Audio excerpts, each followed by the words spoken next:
Bonjour à tous. Alors aujourd'hui, je vais vous expliquer une vidéo sur les différentes méthodes de purification des pierres. Je ferai une prochaine sur le rechargement des pierres. Donc ce qu'il faut savoir sur une pierre, c'est que quand vous venez de l'acheter, il faut à tout prix la purifier parce qu'elle est passée entre plusieurs mains au moment où elle sort de la terre et au moment où vous l'achetez. Même si le professionnel l'a fait, il faut à tout prix la purifier.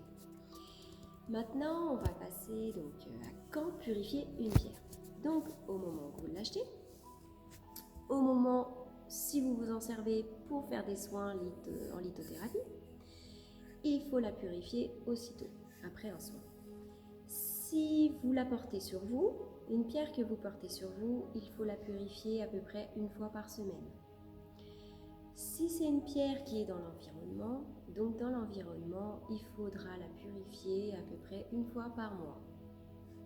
Alors, la première méthode, c'est la méthode qui est par l'eau. Vous prenez votre pierre, vous la passez quelques minutes sous l'eau froide. C'est un excellent moyen de purifier la pierre. Et si jamais vous pouvez aussi prendre donc un récipient, vous mettez de l'eau froide dedans, vous mettez votre pierre dedans et vous la laissez reposer quelques heures. Par contre, ne pas mélanger les pierres. Si vous en avez plusieurs à purifier, vraiment une pierre par récipient. La deuxième méthode, c'est l'eau de pluie. Donc l'eau de pluie, vous mettez votre pierre dehors au moment où il pleut et une fois qu'il ne pleut plus, donc vous la ramassez et vous l'essuyez avec un chiffon tout doux. La troisième méthode, donc, c'est une méthode par le sel qui est une méthode très puissante. Donc je vous conseille de faire cette méthode si jamais la pierre est vraiment très négative. Donc vous mettez votre pierre dans du sel, vous laissez reposer une nuit et ensuite vous pouvez la passer sous l'eau froide et l'essuyer. Ce que vous pouvez faire aussi, c'est prendre un bougeoir de sel et à la place de la bougie, au niveau du petit trou, vous mettez votre pierre dedans. C'est très pratique aussi. Ce qu'il faut savoir, c'est qu'il y a des pierres qui ne supportent pas le sel. Donc je vais vous donner quelques exemples. Vous avez l'émeraude, la malachite, la lapis lazuli, vous avez la célestine. Bon, il y en a encore plein d'autres. Ce que je vais faire en dessous de la vidéo, je vais vous les écrire, comme ça vous êtes sûr de ne pas vous tromper. Donc la quatrième méthode qui est la méthode par l'encens. Donc l'encens c'est une méthode très légère. Donc pour une pierre qui n'a pas beaucoup servi, c'est efficace. Donc moi je prends du benjoin comme encens, donc c'est Benjoin, c'est une qui est des plus connues, plus courantes. Donc vous passez votre pierre sous la fumée, qu'elle soit bien enveloppée par la fumée. Voilà pour cette quatrième méthode.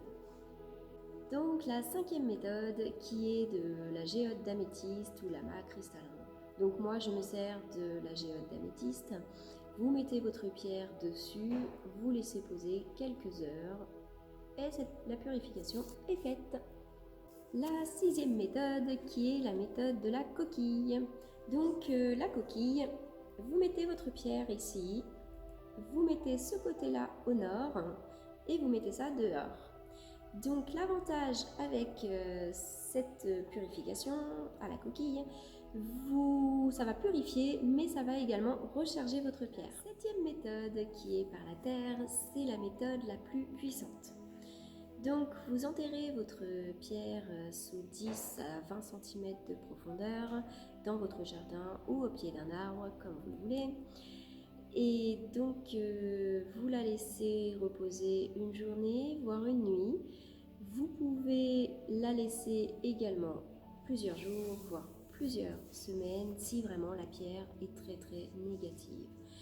Ensuite vous sortez votre pierre de la terre, vous la nettoyez sous l'eau et l'essuyer avec un chiffon tout doux. Voilà pour cette septième méthode. Voilà pour l'explication des 7 méthodes de purification. Donc j'espère que j'ai répondu à toutes vos questions.